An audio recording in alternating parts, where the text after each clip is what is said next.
আমরা বলেছিলাম বদল চাই, বদলা নয়। আজ বলছি ও কথা নয়, আজ বলছি যেটা করার দরকার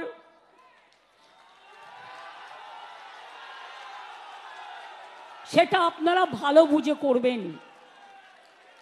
আমি অশান্তি চাই না, কিন্তু উৎসব প্রচার চক্রান্ত করে যে আপনাকে রোজ কামড়াচ্ছে, আপনি তাকে কামড়াবেন না, কিন্তু ফস্ত করতে পারেন।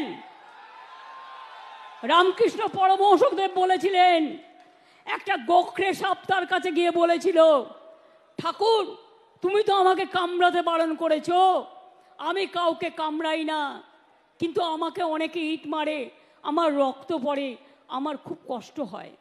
ঠাকুর বললেন, শোনো, তোমাকে আমি কামড়াতে বারণ করেছি, তোমাকে আমি ফোঁস করতে বারণ করিনি।